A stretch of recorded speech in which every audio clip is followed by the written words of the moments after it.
everybody,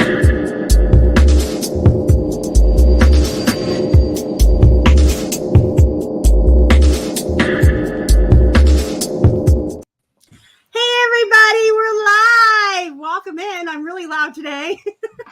Welcome into the Hippos YouTube channel. I have with me three lovely ladies. I have Libby, Samantha, and Molly. And together they make up Consignment Chat. So I'll let each of you say hi and introduce yourselves before we get into questions and meet and interviews and all that good stuff. All right, I'm Libby. I am 1/3 of Consignment Chats, and we are a YouTube podcast community. We're everything. And I'm in Scranton, near Scranton, Pennsylvania, out in the outskirts, out in the boonies. So if I lose internet connection, you know why.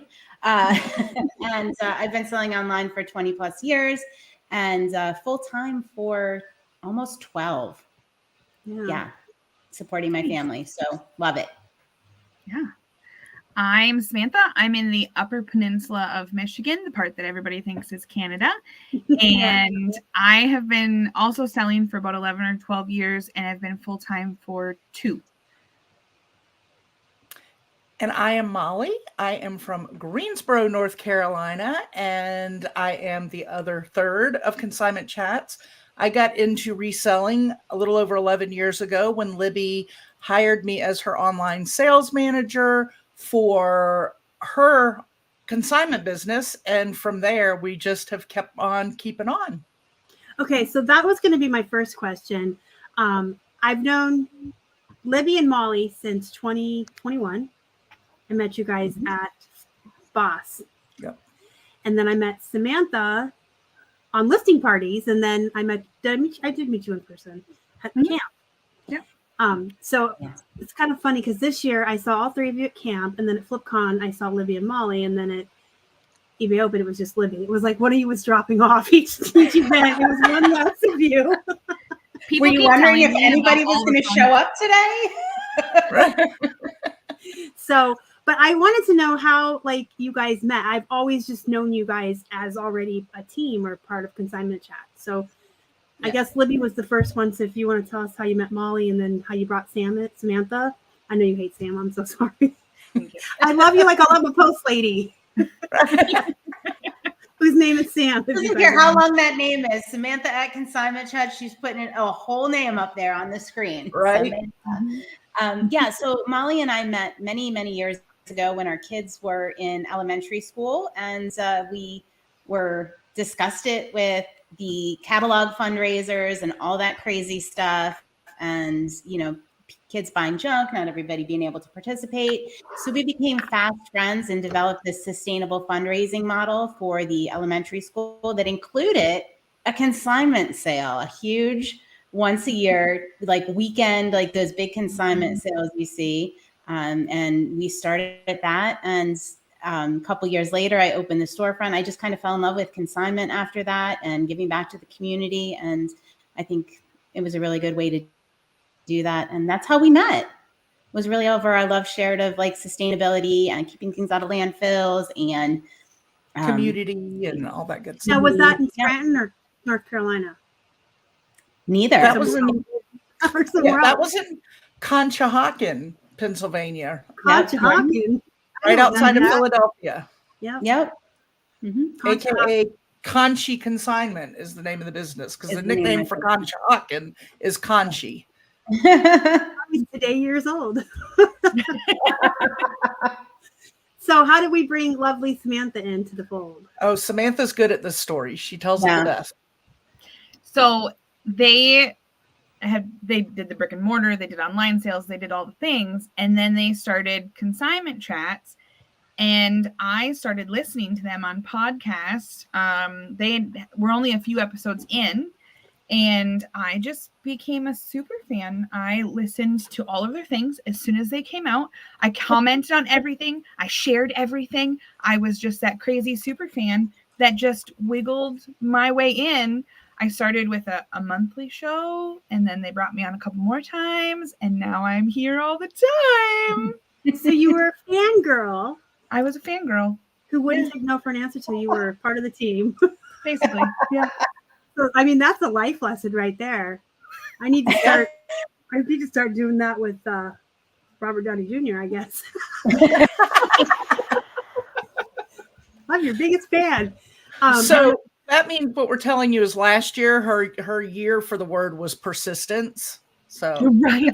Yeah. she was determined and persistent. But all of you are wonderful at what you do. And Thank you. very successful. And I really am excited that it's 3 women. No offense to the men that watch this channel or my partner, my life and business partner that doesn't really exist. You guys know that, right? He's Yeah. 10. Right. Snuffle up, I guess. Yeah. Yeah, he's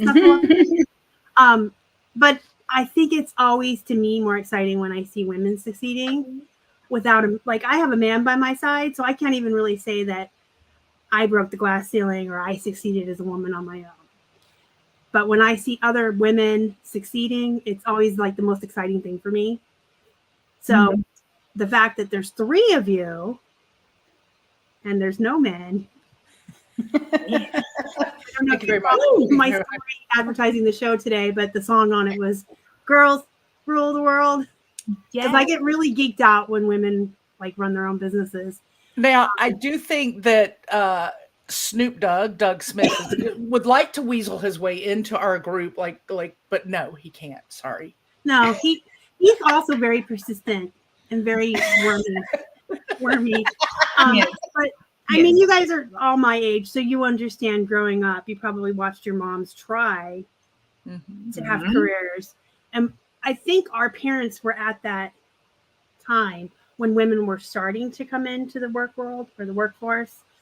But even my mom was a nurse. There were like certain niches and jobs that we could have. I always get excited. Like some of my favorite resellers are even like single moms. Like just yes, Right. get it. So my mom, I have to put a little blurb in there about her. She was like a game changer for women. I thought you were about to say gangbanger. She was one of those women who did what she wanted to do and made it happen and put herself into every situation she could put herself into. She was the first female football coach, little league football coach in the state of South Carolina back when I was like 7 years old and coached for just under 20 years. Wow. Cool. So she was a great role model for all the, like a lot of my friends now, she passed away a couple of years ago, will say, your mother was such an impact on my life that women can do whatever women want to do, to watch her out on that football field. So that's exciting. I did coach soccer for about 10 years when my son. Did you? Yeah. Oh, I love it.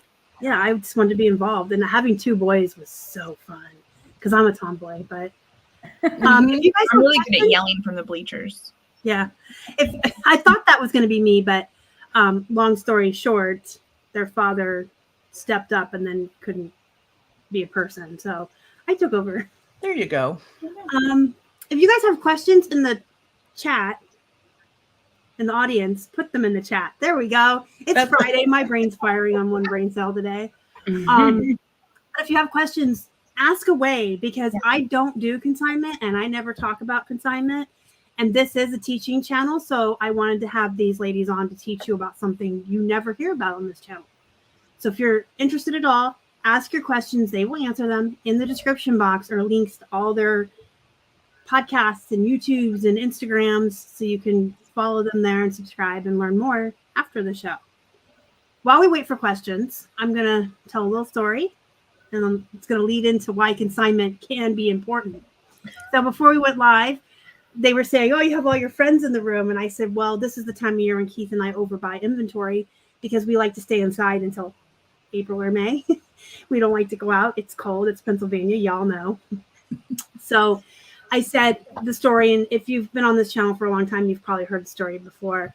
But at the end of 2019, Keith and I had like a whole attic of inventory, like whole attic.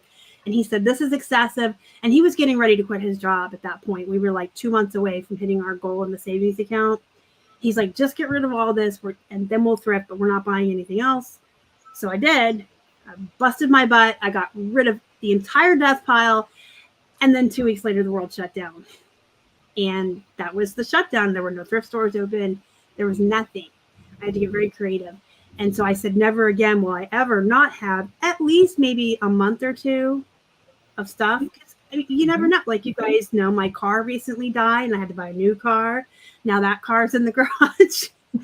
And Keith has been sick all week. So things happen to where even if you are someone that goes out thrifting 2 or 3 times a week, if you're without a car or you're sick, you need to have that extra inventory on hand. But you can also do other people's inventory. Consign.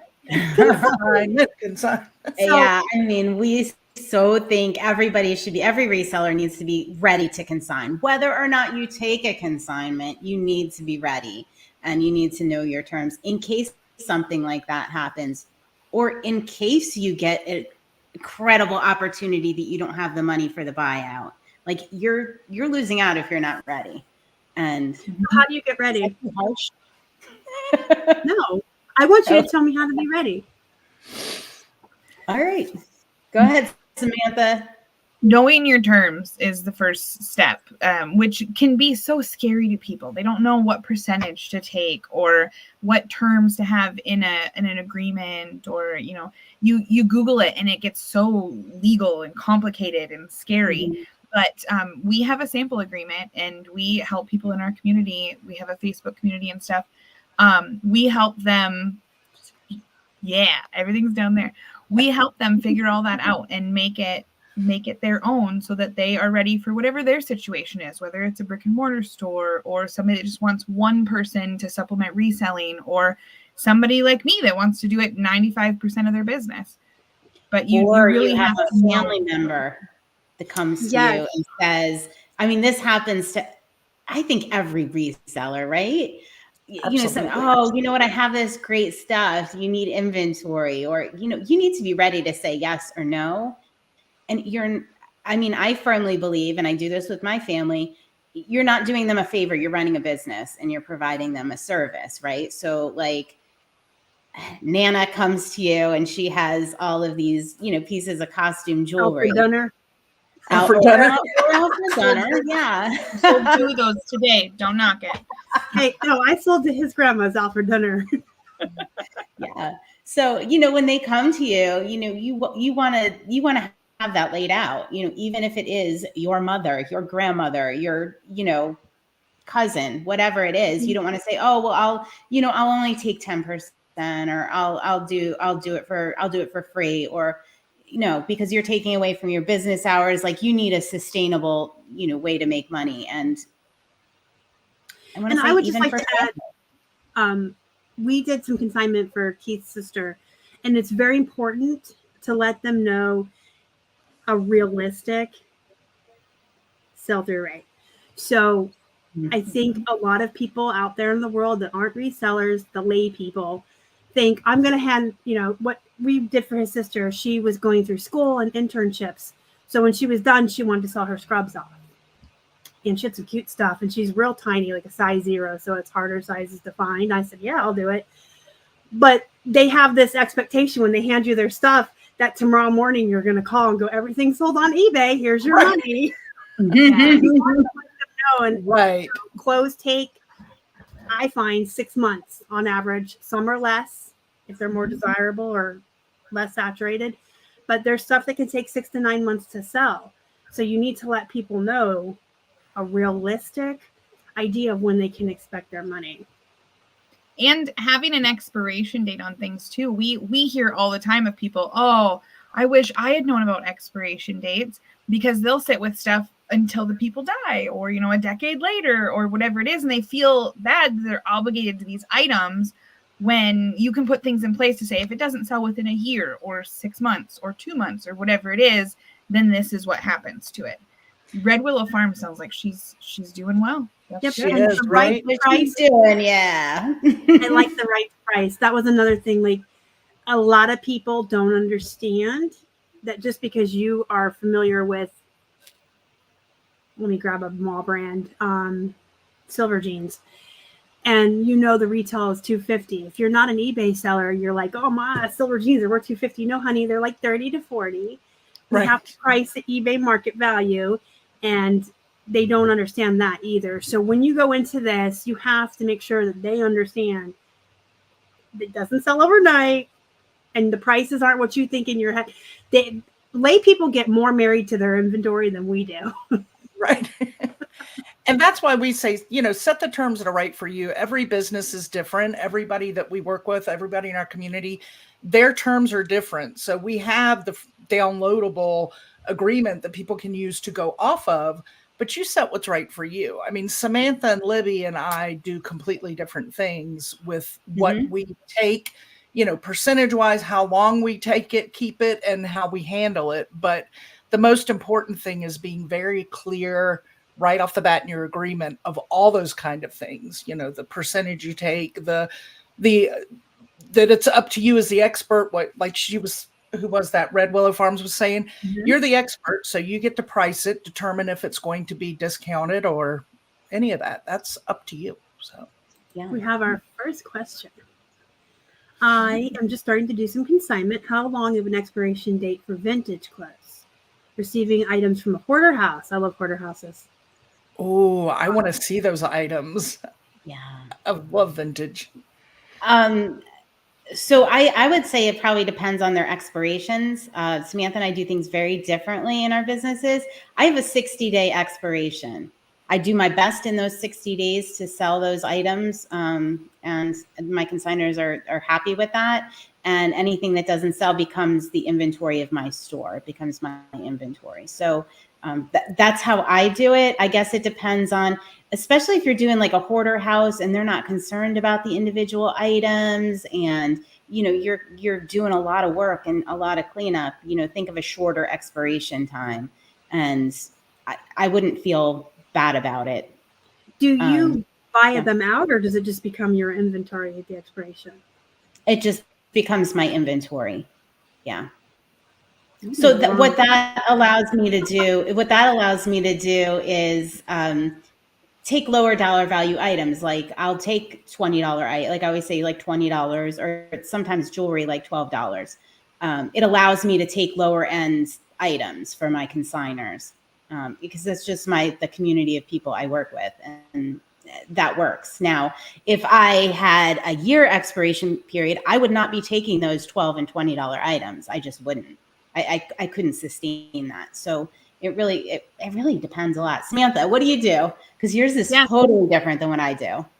Yeah, so I have a 6-month expiration period for all items, whether I source them, their consignment, anything. The only exception I make is for more higher end items or holiday items. Like I held on to a bunch of Christmas trees and stuff this year and stuff like that, but they're all sold now. So it was still less than a year. But at 6 months, I same thing. I do everything I can to sell it, discount it, run sales, whatever within those 6 months. It goes on multiple platforms. It's out there. And then towards the end of 6 months, I can put it in my auction group that I run on Facebook, and I put stuff down there cheap and just to liquidate. And then anything that's left over, I donate because I don't have very much storage room in my home. Everything's packed in my basement. And in order for me to keep getting lots of cool stuff and have lots of interest and new items listed every day, I have to have an all or nothing kind of expiration date. So 6 months you auction it off, even your own stuff. Yep. Okay. And Molly, what do you do? So I actually do my business under Libby. So I work with her Consignment, but I'm a North Carolina location. So we have the same platforms that we sell on. I sell under her. But like if you go on our eBay store, you'll notice if you pick a few items, some may say they're shipping from PA, the others North Carolina. But for me, I'm a little different. I'm actually a lot different than the two of them. I work more part-time in my reselling part of the business, and I love to source. I say that all the time. In fact, I think I'm going to make a t-shirt that says, I love to source. So just wear it. So I don't want to just do consignment. So what I do more is probably 80% I source, 20% I consign. And I love that because I do have some consignment clients. Now for me, I'm a little more lenient with them because I have just a small amount and I have a very personal relationship with them now. So I will take them and extend items Me too. extend items a little bit longer on my own. Like I'll go in the system and just go tweak and move them up a month or two because, some of them are family and if it's items that are worth it. But So it's I'm a a personal little more experience. It's how much room you have, how much patience you have, the relationships you've built with your clients. correct. Yeah. I have room here, but I'm over full now. So I'm not taking any consigners at the moment. In fact, I'm not taking any consignment at the moment because I'm getting through these estates that I have. And then she's I'm going to still go back. sourcing. No, I've been good. Not often. Not often. I just bought 80 more pounds of Plush this morning. Oh, Dang, girl, that's good. And know. I have like 150 pounds of denim sitting here. But this is to last till spring, Samantha. Right, So there you don't go. touch it. This is So to I'm last. trying to control. Myself because Samantha gets on me about it because she knows how much stuff She I gets have. on everybody at listing parties. I Yeah. hear. Right? There's so much stuff in this house and my husband keeps saying, every time you think you want to go thrift, go source, just hit the garage. Please take your little bags and put them on your shoulder and go to source in the garage and pretend it's your bins or whatever. Not the same. And then Samantha had the brilliant idea to let me extend that, watch all my favorite people's videos on YouTube that go out sourcing. Okay, I love watching them. I watch them religiously, but all it does is make me think, oh my gosh, I might be missing that down the street at that yard For sale. someone like you, that's like telling someone like me, you can watch all these people eat and cook, but you are on a diet. It was No, thank you. it was the wrong advice. It fueled her wanting to It go. absolutely fueled me. I'm like, oh my was like- gosh. You Yeah. learn about something you didn't know and you're like, wait, I think I saw that at the neighbor's house or I got to go back or am I going to miss that, holy grail item that It was like day 2 in and she was like, I'm jumping in for the Goodwill. I'm like, oh. I start to shake. I don't know. It's not good. I got to go. I think Red Willow Farms agrees with you on that one. Yes. Sorry, guys. That was Keith's grandparents, so I'm just letting Sicko in the next room know. Your grandparents just tried to go and you might want to go home. You have a lot of dedication to this imaginary boyfriend, to the fact that you'll even make up when he's sick. I really appreciate how far you've went into this storyline. I can tell you some stories about what a big baby he is while he's sick, too. So he has a man cold. Oh, oh, Lord. He gets like aggressive. I'm sure you can hear me. He sneezes and coughs, and he doesn't like being sick, and he's more of a germaphobe than me. So it really irritates him when he's sick. So he'll cough and sneeze, but he does it aggressively and like angrily, like, oh. It's all you hear all day is That's great. it's like At an my age, aggressive mine is thing to go with the cold. Mine's the opposite. I get into a coughing fit and go, oh, God. And it's like, what? It's the bladder control when you get older. You cough or sneeze, you're like, oh. Getting old. To real quick, to circle back around, Star, to what you were saying about in the beginning when the pandemic hit, that was one of the great things. We had the absolute opposite of what you had, where everybody was home, bored, and started cleaning out their closets. And we had people just filling us with inventory going, can you take this? Because, thrift stores were closed. Places weren't taking stuff. You guys didn't have any. I was buying people out. There were people freaking out is what I was going to say. I wasn't going to swear. But Samantha and I only swear off camera, off YouTube. Yeah. And then it's all holds barred. It's a truck stop. But anyway, my train of thought, it's Friday. Oh, You were buying people out. I think the shutdown for me and a lot of people I know was like the golden age of reselling because everybody was home and bored and shopping and getting free money and not paying rent or college debt or any of that. And everybody had all this money to spare and they were bored. Right. But I think some people were really freaking out because a lot of people were going out of business. I bought out a lot of resellers that were quitting. That's how I got my inventory. Yeah. So I had an opposite experience because my husband and I both worked at the hospital. He still does. And of course, everything was so unknown. Like every week there was new rumors or new possibilities. So I didn't want to spread it to anybody. I didn't know what all that was. And I didn't sell a ton online anyways. I did more local stuff where I was meeting people or making deliveries. I stopped selling. Like for the majority of the pandemic, I didn't even sell online, but people were still bringing me stuff. I was literally telling them, like, I haven't sold anything in over a year, or, you know, I don't know when I'm going to get to that. I didn't even know if I was going to keep sorting with Samantha and keep selling things. And they're like, oh, it's fine. I put some things on your porch, and I'd come home and my porch is like overflowing with a garage full of stuff.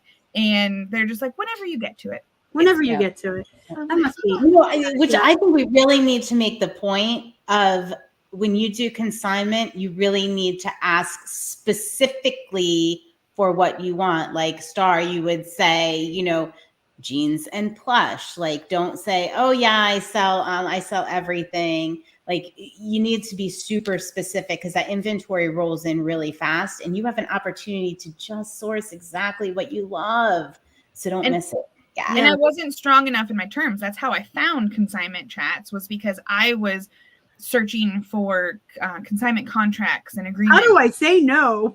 Yeah, like now people can only drop off 4 bags or boxes. That's the max. Like that's the absolute total. And before I was just like, oh yeah, bring it by. And I got an entire estate on my front yard, and they're like, whatever you want to do with it. No, that's not how to do things, guys. All right, we have a question from the chat, and then I have a one for you. I'm going to write it down though, because it's Friday. Ooh, this is a really good one here. Is anyone planning goals for 24? I'm assuming you meant. Yeah, 24. Yeah. Oh, I didn't even catch that. Yeah. Listen, I had goals this year, and this has been a year. This has been a year. I had tick disease. Yeah, you did. My car. His grandfather had surgery. This has been a year. So I'm going to go first. Goals for 2024. See, I don't really have, I don't believe in resolutions, because I think people set themselves up for failure when they do that. I believe that every day when you wake up, it's a chance to say, I'm going to implement something new. Every week, every month, every quarter, every day, you should be thinking, what am I doing, and how can I increase my productivity? How can I make my processes better? What can I do to increase my profits and make my business grow?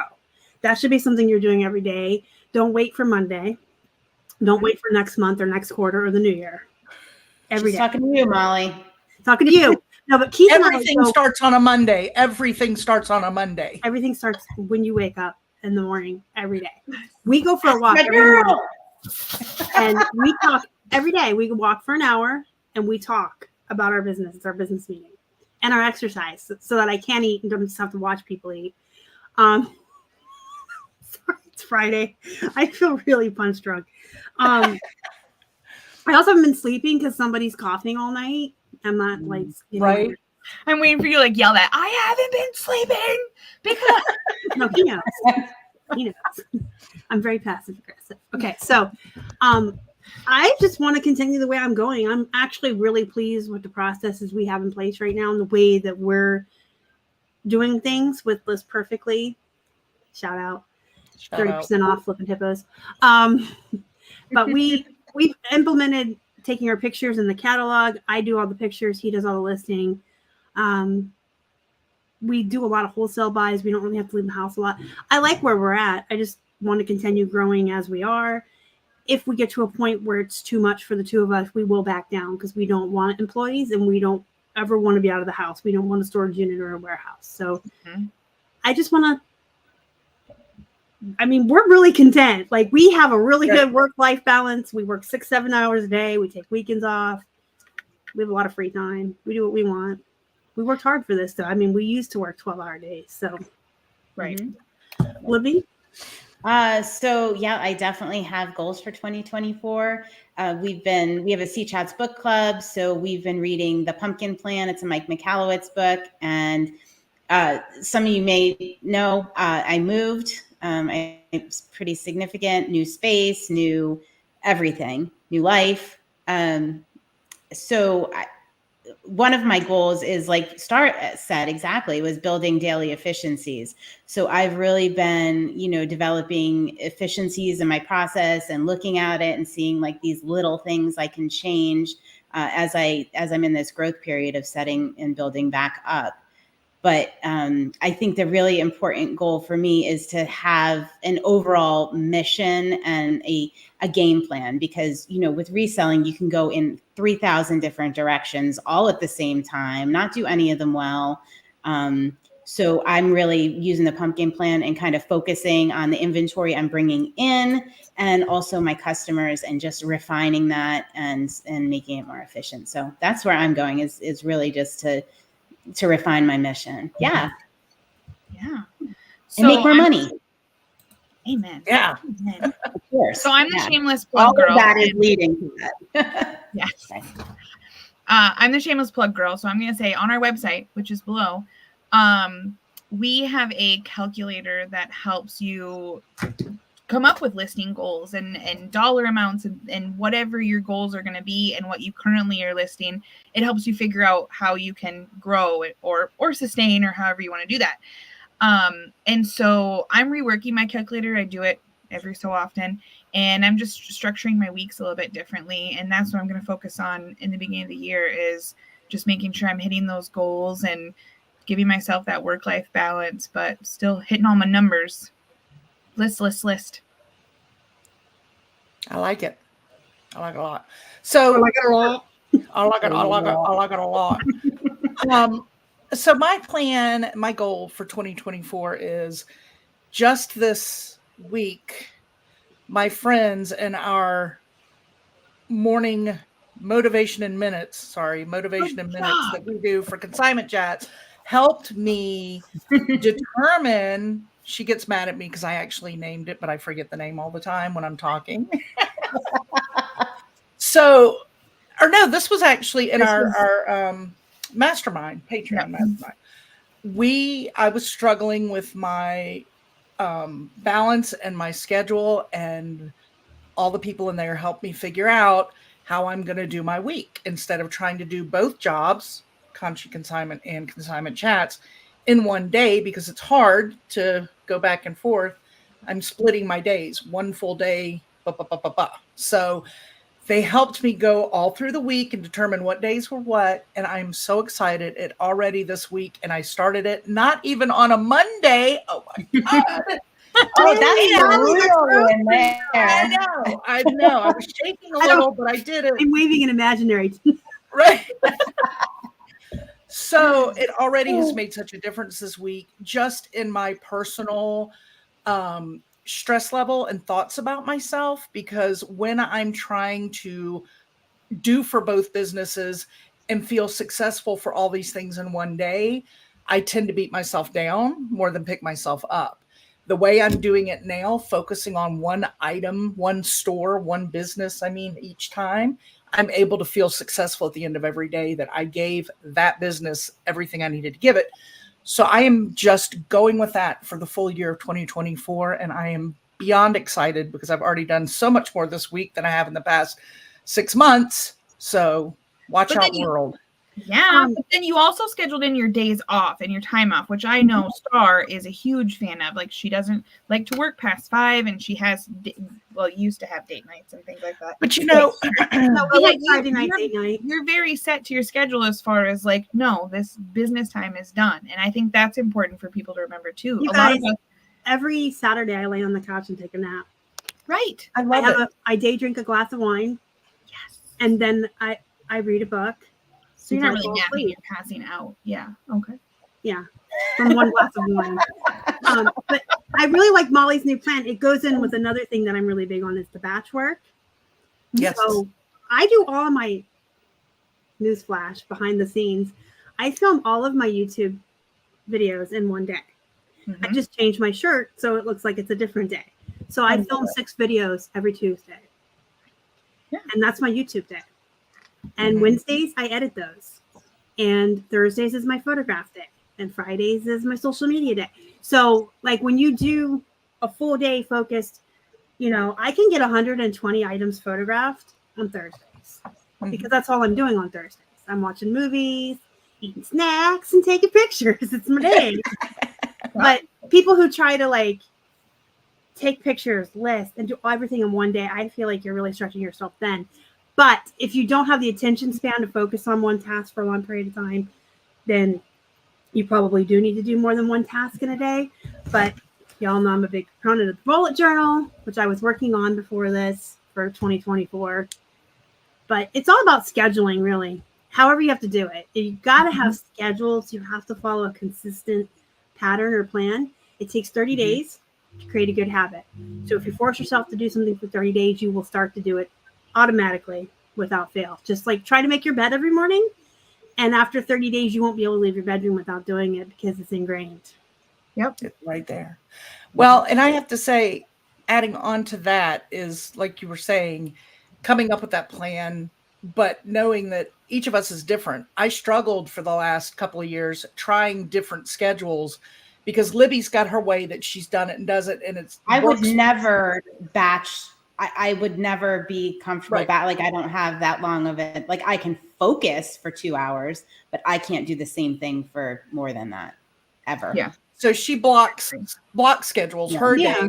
Yeah. So I would try that, and I would try using the Google Calendar, this, that, or the other, blah, blah, blah, blah, blah. And I tried so many different things, but nothing was what this is.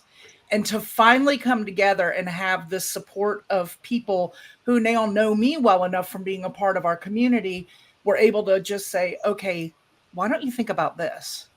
Why don't you try to do a business a day? Whereas typically I was like, oh no, you can't do that.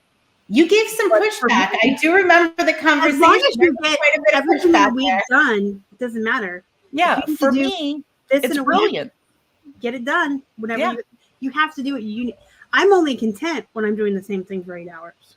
Right. Because type A, OCD. I just want to focus on one thing. I don't want to be all over the place. It bothers me. Yeah. We have another question from the chat. Okay. Do you aim for a certain number of listings daily, a certain amount of money, or just list? So we list. We're not in growth mode. We do 10 a day. When we're in growth mode, we'll do 40. We only go into growth mode usually every year in August going into Q4. And we'll list more than 10 if we're selling a lot. But we have banks. Those are important, guys. So in our List Perfectly catalog, we have 200 listings that aren't built. It's just pictures of items. And we have about 120 that are built. And then I'm adding pictures every week, and Keith is building listings every week and just pushing like 10 a day, maybe 15. Libby? Yeah. So I'm going to refer back to our listing calculator. I need to know my daily goals. I need to know how much I'm making a day. Need to know how much I need to list, how much I need to sell. And so I built this listing calculator. So you put in what you want to make a year, how many hours you want to work, how many days a week you want to work, and it will spit out a number for you. And it will say, you need to list. Brilliant. You need to list. Where can they get this? They can get this, right? It was actually in your community too. But it is, did you put the link, Samantha? It is on our website on consignmentchats.com. It's called the free listing calculator.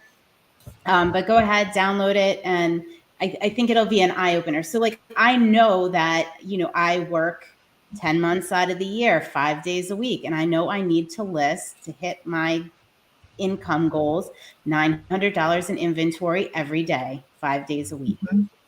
So that's how I make that work, and I calculate that, and you can redo the numbers, and if your income demand changes or anything like that. But I think it's really good. It's really important for me to know what I need to do on a daily basis.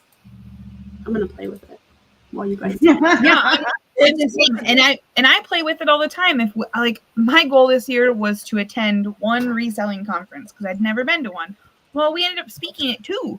So I had to hurry up and adjust my numbers to take an extra week off. And so you can play with it, and it's ever changing. And I think in the beginning, once you get consistency, it's good to focus on a number of I'm going to list 5 a day and then 6 a day and to build on that. And then after a while, especially when you want to be full-time or you are full-time, I think it's important to shift your mindset and focus on the money amount, because that is the part. I mean, I could list 100 items, but if I'm only listing, $100 worth of, even if there are 100 items, that's not really going to make me that much money. But if I can list 20 items and it equals $700, then that's what's going to help me get bang for my buck. So you can do either one, but I really focus on the money part now with how I am. Yeah, that's a good point. Is you can, like, it tells you how many items you need based on your average sale price, like how many items you would list. So you could go by money, you can go by the amount of items, whatever works for you. I think it's probably a good idea to go by the number of items if you're just starting and building, and then, transition over to the monetary value, I would think. Yeah. Well, I am not a spreadsheet person. I don't like any of that stuff at all. This is a cool, amazing, game-changing tool. I love it. It's very, very cool. And that's somebody who, when you say spreadsheet, I just turn and run the other way. But Libby did a bang-up job on this one. It is super cool. So I highly recommend it. But and also to piggyback on that, when Libby was first doing it and saying she needed to sell list $900 a day, I'm like, oh my gosh. But then I'm thinking, wait, that could be so easy, depending on what you accept. That could be 3 items. It depends on what you sell. Like I think of Brian, who does the big electronic church items. I mean, that's a simple list for him, Right. So suddenly you start upping your price point of items you bring in for resale. So well, I love this, and I'm gonna play with it. And I love it whole bunches. Oh, Shaden! Oh, Shaden! Hi. Which came out? Sorry, Shaden, you're late. We were just talking about our goals for 2024, my friend. I extra love this calculator because it ties in with another, message I teach on this channel a lot. How everyone's life is different. Yes. And everyone's needs are different. Some people are completely happy in a 1-bedroom cabin with their dog and don't need a lot of money. Some people have 15 foster kids and 12 foster rats. Yep. Or cats if you're a normal person. You're not star. But I mean, the amount of money that you need to pay your bills and sustain your lifestyle is based on you. What do you do? What do you like to do? What do you need? Do you have debt? Do you not have debt? Do you have college? Do you have kids in college? Like everybody's life is so different. And I always teach that what I need isn't what Samantha needs. Or what? Exactly. And not everyone aspires to do the same things in life or wants this. I don't keep up with the Jones. I do what I want.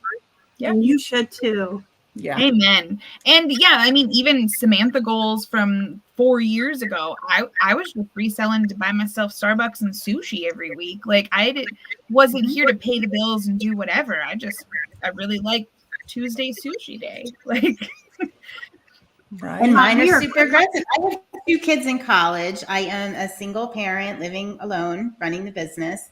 So my goals are a little bit more very aggressive. And we're minimalistic people with no debt.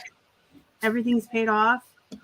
And we spend our money on like experiences, like going to the movies and going on trips and stuff like that. So I'm like Scrooge. I just like to have money so I can look at it and spend it. It's in the bank. One day I'm going to get a vault and just love it. Swim through it. Yeah. All right. We are quickly running out of time. I wanted to ask you, do you do any advertising? See, I wrote it down. To get your names out there. Like, what do you suggest for people? For who's the person? Any of you. What do you mean? Like, how do you advertise? Like, if I wanted to start tomorrow, letting all of Pittsburgh know that I take consignment. All right. See, again, we've got 2 different businesses. We weren't sure if we were asking consignment chats or our consignment businesses advertising. So, I mean, we've walked, I don't know how many, probably hundreds of people through this at this point, because the number one question people get is, how do you get inventory? Oh my gosh, I don't know anybody. And every single person that we've walked through this process has been successful in getting the inventory they want. So slow your roll. Everybody wants to throw an ad up on Facebook or, blast it out, do Google, put Google ads out there. Please don't do that. Please start with yourself. Run yourself through the paces of the consignor, family, friends, word of mouth, and it takes off from there. Maybe a local thrift shop, consignment shop that you want to partner with that has excess inventory, a boutique, a dry cleaner. The possibilities are endless, but start slow because it builds faster than you can imagine. And even the people that didn't believe us, all the doubters were like Brian, I keep thinking of Brian, right? I know. I don't know. I think I'm going to put an ad on Facebook and Google. And we're like, whoa. And he's like, I don't think it's going to work. It worked. And now he has to tell people no. Well, Yeah. Samantha even said during shutdown, she came home to a full porch. Yeah, you have to be telling really people careful. no. Right. Yeah. I also tell a story. Last year I was going to my annual physical, and just in like the 2 hours between going to the doctor and the pharmacy and all the things to do all my normal healthcare routine stuff, the doctor, 2 of her nurses, somebody that worked in the pharmacy, and there was somebody at like one of the stores afterwards, all became my consigners. Actually, I think one of them didn't, but I got 4 new consigners just that day from them putting me in the stirrups and saying, so what do you do now that you left the hospital? Yeah. That's So funny. literally just talk about your business everywhere. And the biggest thing though is make sure you put yourself through those paces, like Libby said. And when you think you have your consignment terms all set and ready, take just a couple items and set them aside just as if they were your next door neighbors and you were going to sell them for her, and make sure that you run it through there and you'll find some of those flaws. And then tell your next door neighbor what you do, and then maybe a couple of her things, and run it through. And then as you do that, you'll make sure that your system really is the way you want it for more people. And by then your neighbor will have already told her entire church, and you'll have all the people you need. And the whole PTA and Yeah.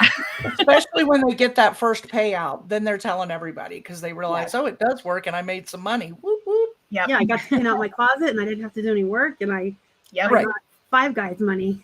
Right. Exactly. All that sushi. That's what they're there for. I have a very important question I ask every guest. Samantha's like, what is this question? It's actually kind of funny and tongue-in-cheek, but I have to ask everybody. So tell me, what are your feelings when you hear from general people that aren't resellers that all resellers are evil, bad, nasty people who steal from the poor?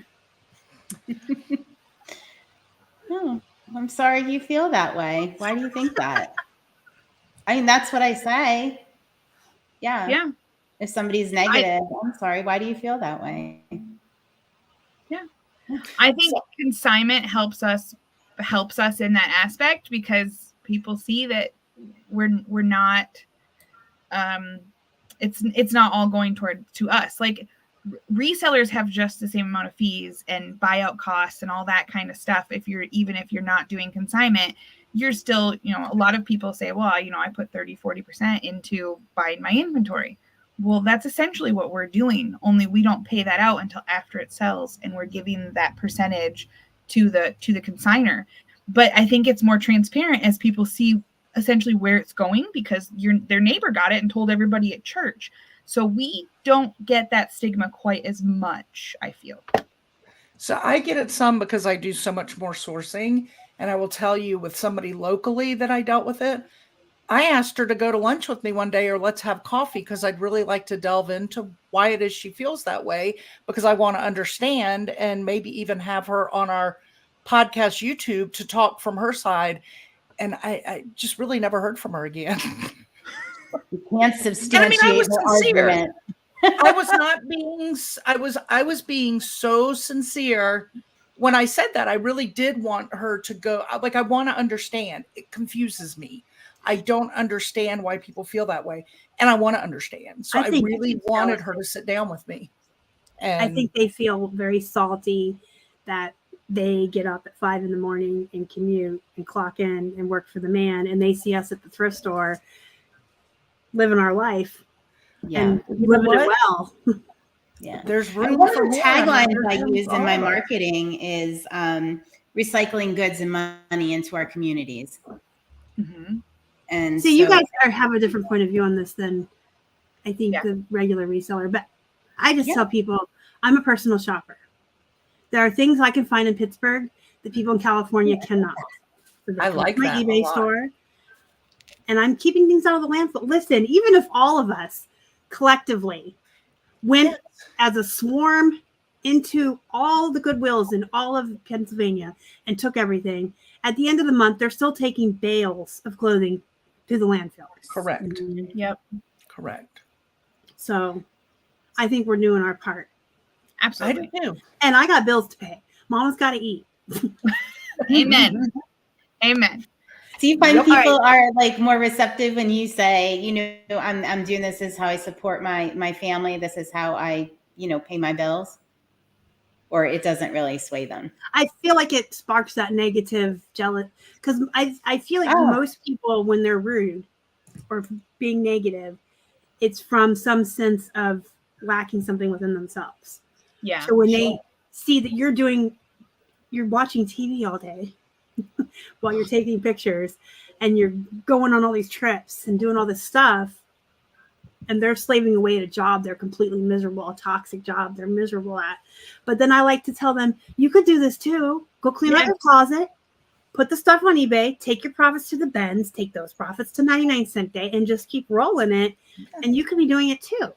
There's room for you, right? There's room for everybody. Absolutely. There's more than enough people in this world that overconsume and overspend. There's plenty of people to shop from all of us. So, Amen. Yep. listen, I get heated up about this topic, but And you shouldn't get heated up. That's the other thing. You should get heated up because no matter what you're going to say to them, they're still going to feel that way. well, not until they- heated up angry, but heated up with a lot to say. Well, right. They're going to feel that way until they fix whatever they need to in their life. Yeah, So I don't really care what other. Honestly, I don't. Yeah, that's This good. is me caring what other people think. Well, they don't want to grab a coffee or lunch. That I'm telling you. Yeah, Been there. no, I do me, and you either like me or you don't. And if you don't, Hey, I'm sorry. best way I'm to be. fun. I'm fun. You all know I'm fun. it's the best way to be. What do we say, Molly? We're not for everyone. We're not for everyone. Oh, and I'm that's not for everyone. most. That's okay. Well, you can modify it a little bit. I'm not for most. Yeah. I'm not for most. Y'all want to hear about true crime and rodents? I'm your girl. Right. All right. The last question I always ask is, I have to preface with saying, Ms. Samantha already mentioned it. My biggest thing on this channel is teaching and preaching work-life balance. Mhm. If you work all the time, you will burn out. Mhm. You will not be mentally healthy. And if you are not mentally healthy, you're no good for yourself, your business, your family, your friends, or your rodents, or Amen. cats or dogs. And if you don't work enough and you're fiddle farting around and you're watching Oprah and Netflix all day, then you're not making enough money. So you have to find the perfect balance. So what I want to know is, what do you do to unwind? And if you have to think about that hard, Libby, you need to find the balance. Yeah, you're really thinking about I am the person that works until, and I've always been like this. I'm not saying it's right. I'm saying it's wrong. But I've been that person that just works myself into the ground until I burn out and I can go no more. And then rinse and repeat, right? Like that's my cycle of life. And I don't know if it's just wired in me, but I'm not happy when I change it. But if I am feeling burned out, I don't want to say what I do. I watch The Real Housewives. Why? That's okay. That's All okay. right. It's like my guilty pleasure. I enjoy Who cares? that. I like Friends and Gordon Ramsay. I mean, that's not typical Right. star stuff, right? I go camping. I love to camp with family, just my husband, with friends, me and the dog. It doesn't matter. I like to go hiking and camping. So I have two things I do. I love to read. Brainless reading, and then sometimes like deep reading. So reading is my favorite thing to do. I constantly keep like 1,000 downloaded books on my iPad and go through them constantly. So I love to read. But then the other thing that other people might think of as work that I don't, when I'm allowed to, I go sourcing, because sourcing is my downtime. I mean, I get so much joy out of it. And so I love to do that. But obviously I cannot do that every day. In fact, right now I can't even do it every month. So reading is my thing. Yeah, I am such a nerd. I read like when I'm cooking, while I'm waiting for stuff, I have a book. Like I constantly read. I've been like that my whole life. Now, see, I couldn't do that because I would surely burn something. My dad used to 100%. yell at me like, "Put the book down. We're eating dinner." And I'm like, "I'm an only child. You can just read." I show you my phone because I actually read on my phone nowadays. I have an I was app doing that this called morning. Libby. My app is called Oh Libby. yeah, the library app. Yes, I if you have a love library that. card, you can sign up for free and get unlimited books. Yes. So if I bought books, I would go broke faster than a drug addict. Really, I read. In fact, I was just updating my list of books I read this month. So So- here's a question for you: do you read several books at the same time, or do you read one book start to finish? One book start to finish. It's rare that I DNF. If you're not a book nerd, DNF means do not finish. It has to be awful, like terrible, for me to DNF. But okay, there's an exception. With the library app, they only have so many ebook copies, so sometimes you have to go on a waiting list. Mm-hmm. And I'm currently revisiting the True Blood series, the Sookie Stackhouse books. I love cozy mysteries as much as I love horror, believe it or not. But I was on the waiting list for Riley Sager's new book. He's like new to the horror scene. He's a really good writer. Like his book, Home Before Dark, was my favorite read last year. And I judge all my books every month, and I have like this little chart that I do that I pick them and pick my favorite. So he was my favorite. He's a really good author. He came out with a new book this year, and I have been on the waiting list since February. So I put the Sookie Stackhouse book that I was halfway through on hold to read his book because I've read these before, and I've been waiting forever. And you only get a couple weeks too, isn't it like 3 weeks or something when It you depends insert on the library. So I have 2 library cards. I still have one in Tampa, and I have one here. The Pittsburgh library is 21 days. Tampa's 2 weeks. Okay. Yeah, I think mine's 3 weeks. Okay, so let me see. Oh, what are you doing this weekend? I'm working. It's Q4. I am working so I can have some family time next week with my kids. I am house sitting for a friend who has 2 dogs, 2 cats, a house bunny that gets to roam around and is litter trained, a bearded dragon, hermit crabs, and a fish. So I am going to work from that house, and I'll be the pets will be taking over social media. Like they're just going to be everywhere. It's just going to be She's going to be a zookeeper. I love animals. Zookeeper for the weekend. We are getting our Christmas stuff out early this year because last year our downstairs was being remodeled and we did not get to have Christmas last year. So my husband decided this past week that this weekend we're going to just throw it and get it out there early. So we're doing that. And then Sunday, because of my new schedule, I will be filling up my bank for the week. So I like to do it Sunday and Monday because my husband loves to help and he's home on the weekends. So I'm going to take Sunday to use his help. And then Monday will be me finishing up stuff. So otherwise you get to Thursday and you go, oh crap. Yeah. So I'm going to work half a day tomorrow.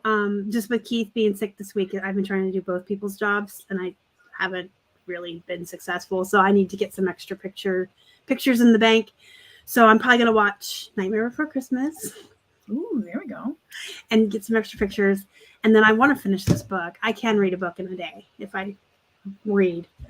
And Sunday we usually go to his grandparents for dinner, but his grandma's been sick too. So I don't know how I don't want to get sick. I'm lucky enough right now and I don't want to get her sicker. And yeah. So it's kind of up in the air, but I don't know. We don't really work on the weekends. Like balance it out. And when he's feeling better, then you'll have extra time to spend with him. Yes. And I've already told him he owes me because he was supposed to deal with this whole car thing and the tow. And I had to do everything plus his job and my job. And I'm like, listen. That's extra $5, guys, from you, mister. Yeah. Oh, I'm going to make some more. I made Crunchwrap Supremes last night, the Taco Bell. Yeah. But I made like the copycat, I guess you call it. Yeah. I got to make some more. I'm going to make some more tomorrow. TikTok Ooh. has been like my new Pinterest. I just search whatever recipe I'm thinking of on TikTok and like I love it. They just have a video for everything. Yeah, I have this guy I follow. His name is Luke, I think, but his website's Cooking in the Midwest. Mm-hmm. And he has this chicken recipe. Did I tell you about the chicken with the gravy? And it was like KFC. Oh my God. Ooh. I'm gonna get so much fatter. But let me tell you guys, these crunch wraps were the bomb and they're easy. Wow. Nice. I like to cook too. That's one of my things I do too.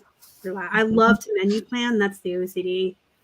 I have a spreadsheet of recipes that we rotate. I'm such a nerd. Love it. I love it. All right. Resellers are so giving. People may think we take, but I try to donate back. I have many new toys I have found sourcing I can donate. Yeah. True story. Yep. A lot of us donate. I give to charities as well. I don't make like a big deal out of it because I don't need the accolades, but I have certain charities that are close to my heart that I give money to. Yeah. And I know And a I lot agree. I think resellers are the most generous people. a lot of resellers give to animal shelters. I don't know why I brain farted that. I was about to say those places with the dogs in the jail. But I know a lot of friends who like actually, I'm going to look, that's my goal for 24. That's something I want to look into. I want to see if I can volunteer at like a shelter or like somewhere where I can just be around animals. Yeah. There you go. There you go. I like animals. I like it.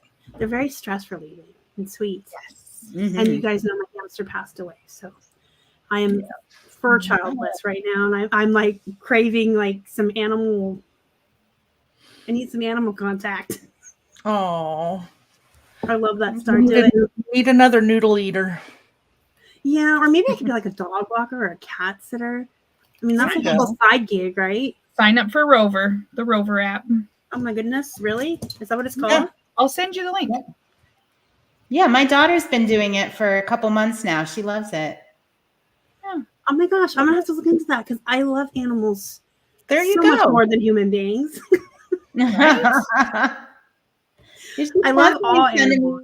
pictures of like the dog she's walking that day and how cute they are and sweet. Yeah. Oh yeah, maybe. I mean, it'd be an extra. Guys, get as many streams of income as you can, right? Exactly. So far, I signed up for it a couple months ago. So far, I haven't had any things through that, but clearly I'm still house sitting for people and animal sitting, so it works out. So that wasn't through that app? No. No. All right, do you guys have any words of wisdom for the people before we go? Go list. Go list. Libby, you just saw my t-shirt I'm making. That's your do it. favorite thing to say. Be where your feet are. Be where your feet are. That is my advice. If you're working, be working. If you're with your family, be with your family. If you're relaxing, be relaxing. Relax. Be where your feet are. I It like will that. bring you happiness. There we have it. Yep. I always tell everyone, have a wonderful weekend. Just make sure you find that balance this weekend. Even you, Libby. Find Yes, some time to do something for yourself, even if it's just a walk or a Yes. bath. Oh, I'll do Something that. nice. Yeah, I'll do a walk and a bath. Yeah. Yeah. I mean, I don't mean to say like I never balance. take a break. I take a break, but you know, it's only going to be like 20 minutes. Yeah. But go outside, guys. Breathe some fresh air. I always joke that I'm a hermit, but I walk every day. So, Yeah. it's important. I guess I don't have anything else to say except happy Friday. Happy Thanksgiving next week, everybody. Yeah. Yes. Happy Thanksgiving. Yeah, Thank and you so And I much want to for say having thank you us. for having us. Oh, I Yeah, know. thank you so sorry. much for coming on. I got to have the holy trifecta all at once. Right? Right?